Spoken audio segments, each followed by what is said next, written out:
Hello, this is Sheila Bender, and you are listening to In Conversation, discussions on writing and the writing life.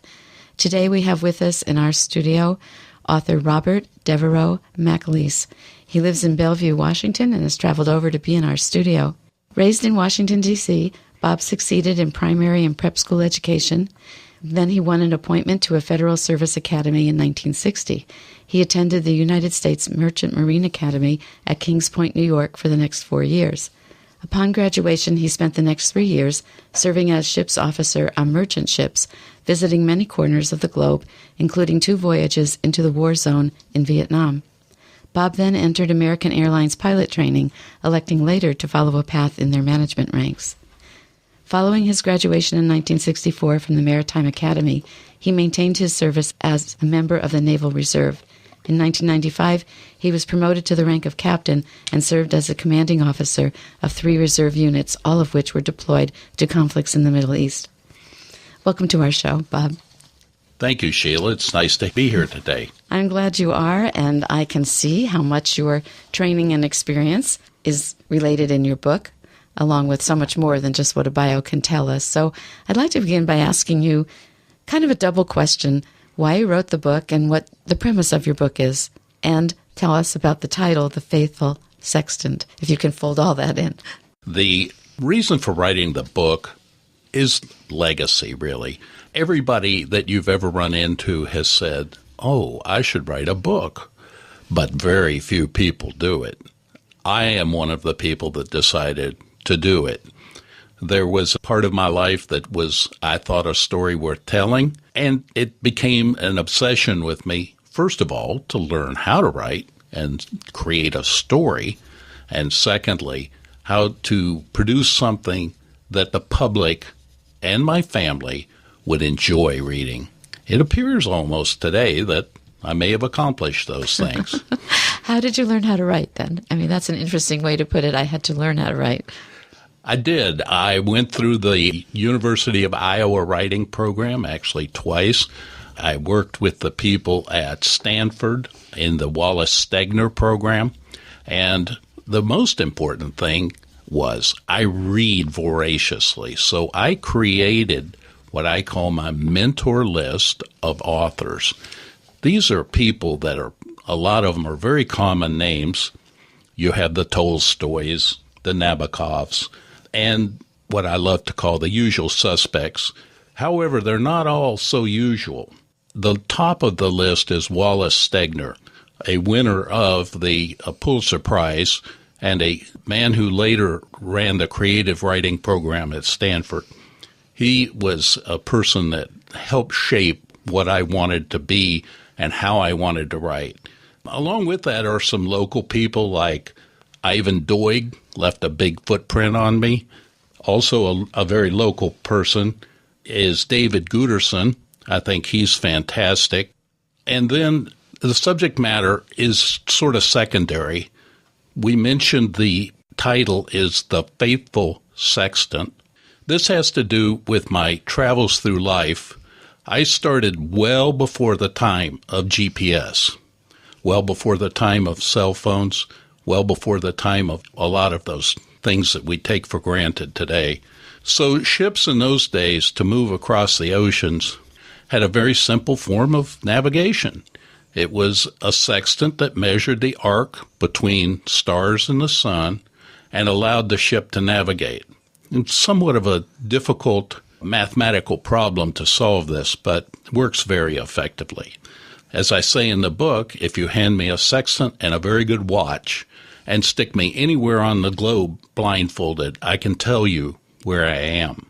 So it's a very, very good instrument to have on the cover of my book to give it the feel that I want, that it was the guiding instrument that helped move me through my life. Thank you. It does become a really strong metaphor and a philosophical tool as you read through the book, that and time. So even though the watch isn't on the cover, that becomes a really good metaphor too. Did the philosophy parts that have to do with the metaphor of the instruments, did it just come up out of the material? Actually, that's a really good question, Sheila. I have been fortunate enough, and she's outlined in the beginning of my book very thoroughly. I was fortunate enough to find a very good editor. In a few minutes, we may talk about some of my suggestions for new authors. Finding a good editor has to be at the very top of that.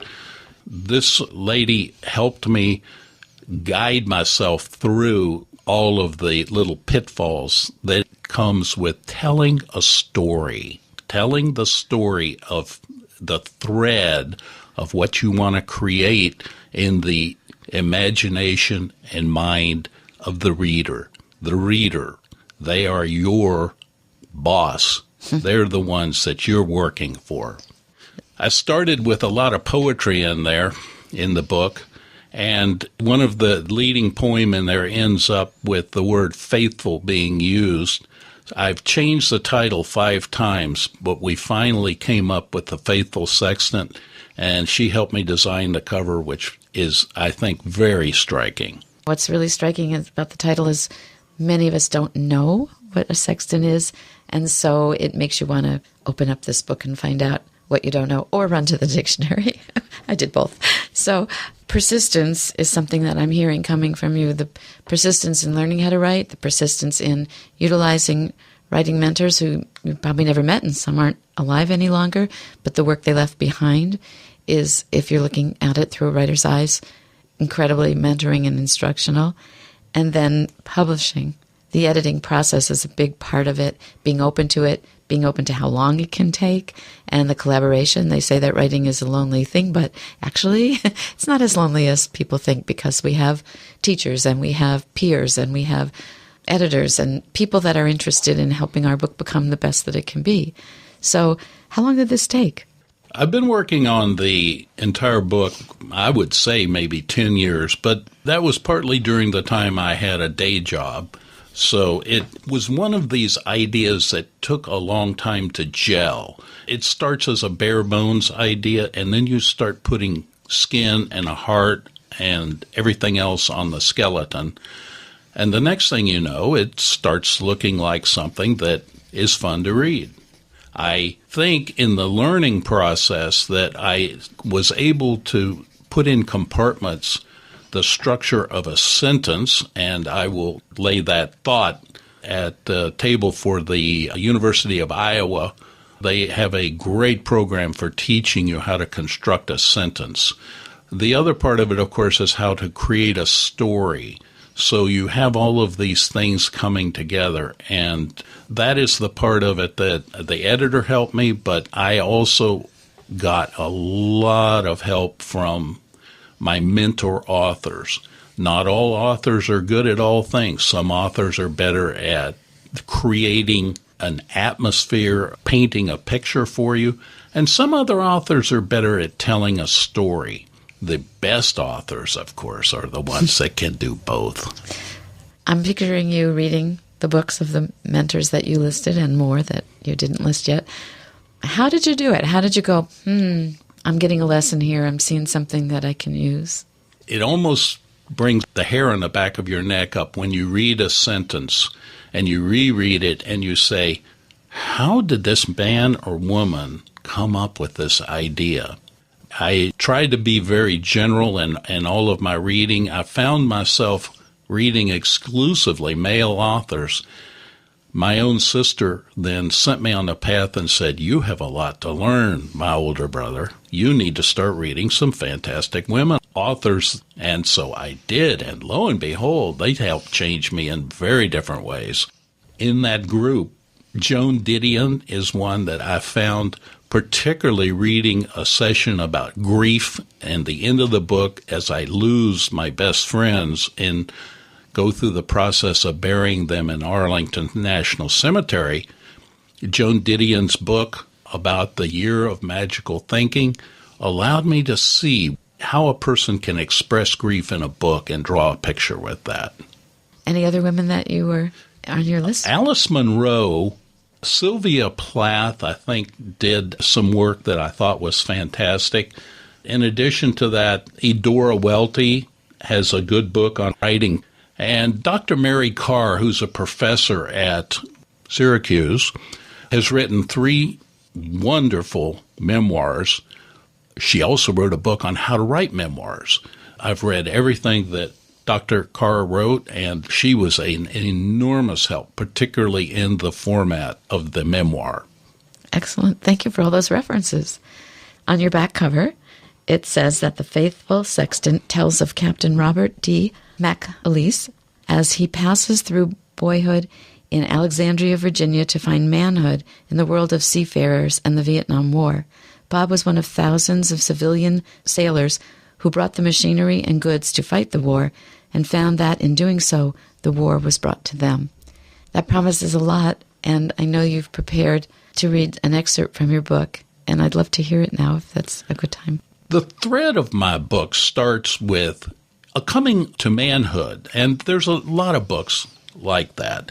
All of us have to mature, and there's a process that we go through of that maturation.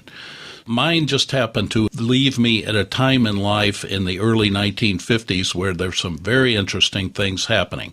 Not that they haven't happened to newer generations with computers and whole new ways of doing business, cell phones, etc. But my generation had some wonderful things too. We created music, I believe. We've created the music of the modern world. And there were a lot of things that helped with that. And I mention all that. I go through my high school days. And then as I'm selected to go to the Merchant Marine Academy and come out of there, I purposely left out a lot of that because a lot of books have been written about the day-by-day grind of getting through any of the military academies. So I purposely left that out. I've had a lot of readers ask me why, and I said because I had another story that I needed to tell. As I started going on ships, being very, very junior, you're going to end up in the worst ship on the worst run. That took me to Saigon. So this is the day that my ship finally arrived in Saigon. And that, by the way, was quite an exciting trip, one that we should not have lived through. We went through a Typhoon Faye, arguably one of the worst typhoons in the history of the planet. Our ship should never have gotten through that. We were sinking and literally were saved by one man. That's a fascinating story in the book. This is how I wrote the day that we arrived in Saigon. So this was it. This was Saigon. First impressions are so sticky. I stood up by the rail on the third deck, silently observant, listening as the small men ran around on the quay apron, babbling their sing-song Vietnamese language. American military standing nearby as if frozen in the heat, a case study in indifference. Taking it all in with curiosity, the noise coming from every direction, the sun never moving, the smell of a million sweltering people, the war, an idea without destiny, I could discern no inkling of a master plan. A picture arose in my mind from the imagination of Joseph Conrad's Heart of Darkness.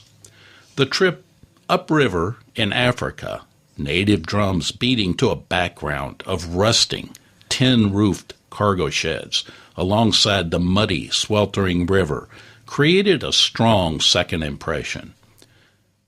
The berth selected for our ship, the SS Exhibitor, was a mystery to me, as we had been assigned what might have been the number one primo spot to tie up in all of the port of Saigon. Many of the merchant ships bringing war material to Saigon were old and ugly, but none could have been older, nor in any way uglier than our ship. And yet, the military selected a spot that was the envy of hundreds of other ships. Between the cargo apron and the main street stood an old exclusive French colonial mansion, now housing the offices of our Navy contracting organization. The port was fenced in by a tangle of razor wire, and the gate to our area guarded by 50 caliber machine guns in a heavily sandbagged checkpoint. Located nearby, just in front of the old French mansion, lay Hamney Boulevard, the widest of all boulevards. From there, the heart of the city was within walking distance. What luck! We could walk to town, Out the main gate, turn right, cross over a small bridge, and we were in the middle of Saigon. The American embassy was located nearby, as well as an exclusive floating restaurant. Seemingly, fortune had smiled upon us. Still, there was this nagging question roaming around in the back of my mind. If this is such a good spot, what's with the guards and the .50 caliber machine gun at the gate? Oh, we had so much to learn in the land of not quite safe. Indeed, about 100 yards directly behind our ship, floating in the river and tied up to the shore, was the famous Mekong floating restaurant. This was an upscale Vietnamese restaurant catering to the wealthy, local patrons, as well as American contractors and U.S. soldiers. Just after our arrival in Saigon, an American sergeant told us the following story about this upscale restaurant. A scant 6 months before our arrival, the Viet Cong had placed 2 claymore mines near the restaurant. One was set in the riverbank, carefully aimed horizontally across the main open seating area. There were no walls needed due to the climate. A second mine was set to go off 2 minutes later near the entrance to the restaurant, designed to kill first responders. Almost 50 people, including many American contractors and soldiers, were killed, and the nearby shrapnel wounded another 80. What a wonderful paragon of death, the Claymore mine. The Claymore is more than just a mine. It is a shrapnel charge meant to be aimed. Constructed in a plastic box, a layer of C4 explosive is located just behind 700 steel balls set in epoxy, backed up by a steel plate. The Claymore is deadly. Once detonated, the steel balls can only come out the front of the box, spreading in a 60-degree pattern like a shotgun. The placement of this destructive weapon is critical. The Claymore box has to be aimed correctly. Raised lettering found on the blast side of the box read, "Front towards enemy." Now we see one of the reasons the Army requires recruits to be literate. The sergeant telling the story about the restaurant had been in country for most of a tour. His retelling was not a bragging voice. It was not in a storytelling tone or even a serviceman's, "Oh, can you believe this stuff?" sense of wonder. It was told in a sort of manner of fact of a high school math teacher explaining the Pythagoras theorem. Nevertheless, and in spite of hearing the story of the Mekong attack and showing great disrespect for the deadliness of Claymore mines, take a guess where Bernie and I decided to have our first lunch ashore. Well, you guessed it, at the Mekong restaurant. We just had to see what was going on. I didn't expect to laugh at the end of that. But that's it, a mixture of civilization, ongoing dailiness, elite people with enough money to eat there, and the war. I don't want to run out of time before we get to talk about editing, which was something you said you wanted to explore a little bit. Do you want to pick up with perhaps even how you had to face editing in that part of the book? I thought that the hardest part would be sitting down and getting all the words on paper. Oh, and doing research. Research is so important. Every author knows that. You don't want to write a book, even with little tiny details that are just glaringly wrong. That can destroy the credibility of your book in just a second. So any author, whether they're writing fiction or anything else, tries to do the research as best they can and present a book where the details are accurate. So I finished all of that, went through my book, found an editor, and we started working in the Word format. I've become an Apple fan, so I use all Apple products. Microsoft makes a wonderful Word program for Apple, so I use that, and I consulted with several other people, including a chap named Bob McEliece, that those of you who use Apple may know. He's written approximately 50 books on everything Apple. So I talked at length with Bob, and he agreed that using the Apple program to write with was a good idea. Bob's books, by the way, are the dummy books for Apple. So I suddenly realized that I had been using Word for years and really didn't know what most of those little things up in the toolbar were for. That was a learning process. My first cut, I thought, well, my editor's going to find one or two little mistakes here and there and little things that we need to do. She came back with 18,300 changes needed. And that shocked me, but it was true. Everything from a space after the period needs to be one space, not two, like they taught you in English grammar school, because these books are going to be transferred into ebooks. Ebooks are different in format, as we all soon learn, than just writing a print book. It became a long process of learning both Word and learning how to deal with an editor. And I thought, well, at least I've accomplished that. And then we got to the publishing part. Now, I self-published, which means that I'm using Amazon particularly, and also Apple. So my book is available on the Apple website, and it's also available on Amazon. All you need to do is type in my name. And the process of getting those books as ebooks, which is very important today, became a real challenge. And I had to go through learning process again with a bunch of programs to learn how to do that. And I will tell you this, the programs that I took up to learn e-processing, I think we need a lot of work on that. Even the programs themselves in the internet tend to disagree with each other a lot. I think actually Amazon has a lot of work that they need to do yet to get us into the modern world of ebooks. Thank you. A lot of us opt for finding other people to do that part of the work. I really am amazed at how you delve into a project and educate yourself on how to do it all. I want to spell your last name particularly for the listeners because you said they could look up your name and find the book. So it's The Faithful Sextant, which is Sextant, and Robert's last name is McEliece, McEliece. So they'll know how to find you because, as you've told me, there are a couple other McElices whose books appear as well if you just type in the last name. So these 18,000 plus edits, were they all line edits, we call them? They were just about typos and spacing, or were there some what we would call developmental edits, both. Restructuring? There were both. I would say that the vast majority of those edits required, as with the spacing behind a period, one click and you're done. That's one edit gone. However, some edits, my editor blocked out whole sections and said, this is running counter to your story. You're interfering with your reader following the thread of your story.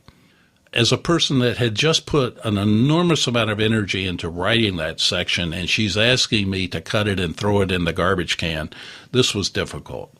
We talked a lot about that, and she won about 80% of the disagreements over what is or isn't in the book. And for that, I admire her because I'm a pretty headstrong person. So that's just one edit. It might just be one edit. It might have taken a whole day. So one might take 1 second, one might take 1 day. I think that editors are so valuable for writers because as writers, our minds go off in some other directions. And also we tend to put our footprint in the book in places where there's a wonderful scene and nobody needs to know someone's writing it. We just need to be in the scene. So I think that a wise writer like you will pay attention. And also, though we disagree, 20% of the time you said in your situation, you disagreed and won the battle. So it's a collaborative effort. I think that editors are amazing teachers, too, because you may learn from a book, oh, how did they do that sentence? But an editor is going to look at where you didn't do that and say, maybe this isn't reading well for the reader. Maybe we need to look at this. You've told us that you have a second book or a desire to write a second book. I have indeed written a second book. Actually, in truth and advertising here, the original book was somewhat longer than Moby Dick. And she, of course, laughed at me and said, "Bob, you're a first-time author. You are not writing Moby Dick." And she was absolutely right. So what we did, we cut out parts of the book which became the backbone of what I have as a second book, which will be a trilogy. If you will, it'll be 3 novellas, and it's going to be a lot about my family going back to the Revolutionary War. I had members of my family who fought. I probably had 20 people at Gettysburg, split almost evenly between the North and the South. I've walked all their ground. I've tasted their blood on the soil. And this will be the heart of the second book, including then going into the Second World War and following my father, who was a true hero pilot in the war, and some of the other men that I knew. So I'm looking forward to getting that book out, hopefully in about a year.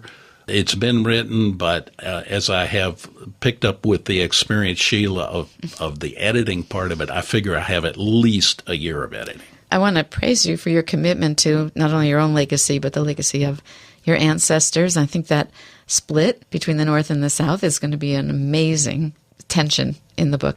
And the listeners will detect just a little bit of Southern accent in my voice. I hear it. I grew up in the South, so I used to get Robert E. Lee's birthday off as a holiday when I grew up in Virginia. It took me quite a while to realize that my grandfather on the Yankee side was more important. Okay. And I am very open now to both sides, and on Memorial Day I fly both flags. And some people disagree with that, but these are my ancestors. They believed in what they did. Oh, by the way, there were no slave owners in my family. They were all dirt farmers, and they all stood up, and they joined either the Northern or the Southern war effort, and it was very costly, very costly. So I just want to go back to one thing you said and another thing you said and leave listeners with this. When you first heard your editor say that things needed to be taken out, and you said thrown in the trash can, and then you said those snippets, those pieces are the backbone for the second book. I think it's wise for writers to understand that just because it doesn't fit in the book that they think they're working on, it fits in another book. Because in my opinion, as a writer, nothing is really wasted. Everything leads us to something else. So I hope that trash can was a separate file called Scraps or something like that, so that you could revisit it. I want to thank you so much for coming in today and speaking with us about your book and your process in learning how to write. Thank you. Thank you very much, Sheila. The pleasure was all mine. In Conversation is produced by Sheila Bender and edited by Charlie Fleischman.